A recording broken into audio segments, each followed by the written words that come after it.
According to CBSNews.com on June 24, 2014, over 3.4 billion people tuned in to watch the World Cup, which was amazing.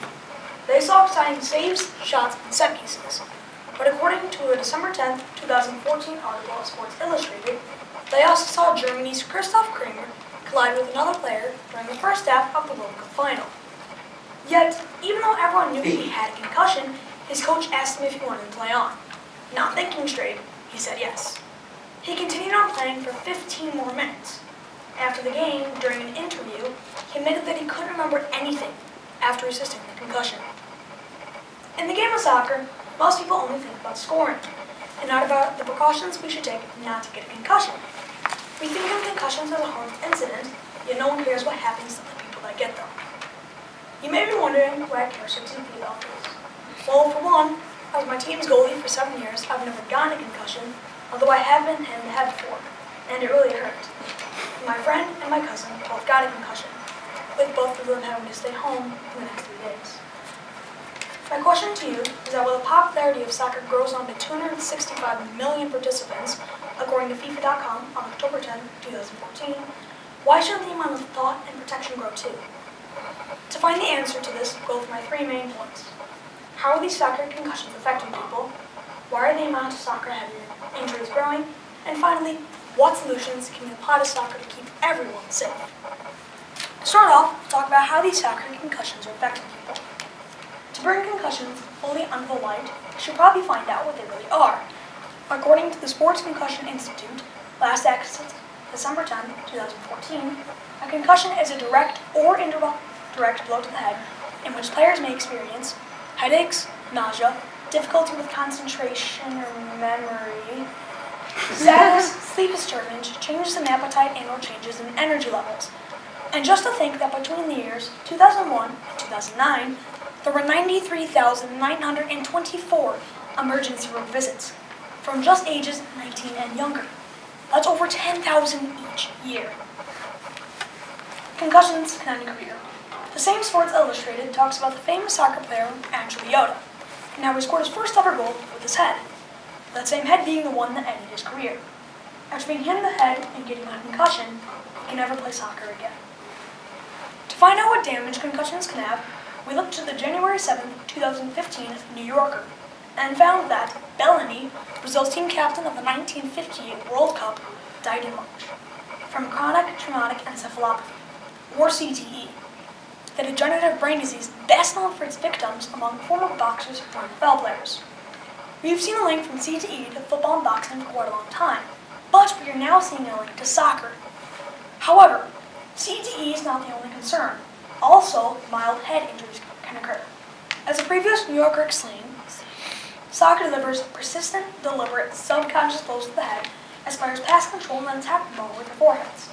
Whether it's many concussions leading to CTE or consistent blows to the head, soccer can be a dangerous game. Now we head into why are the amount of soccer head injuries growing.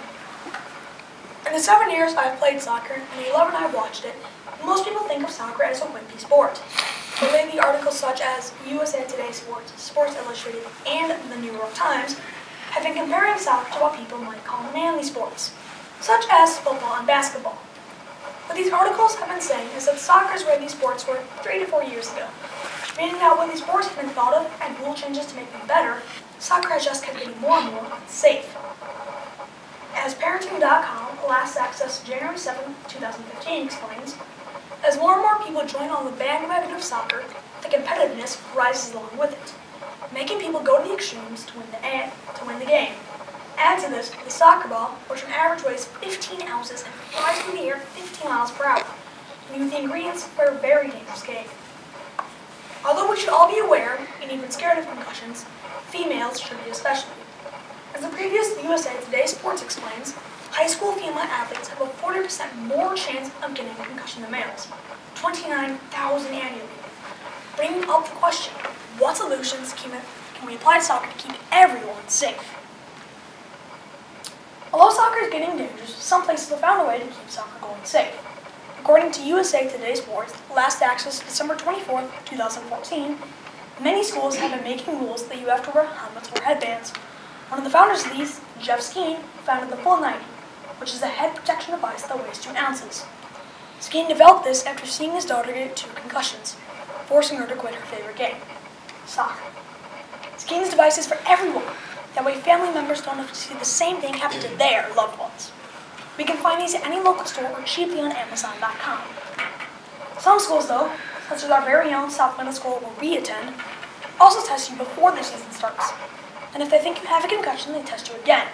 If your scores take a drop, then you're out for at least 2 weeks.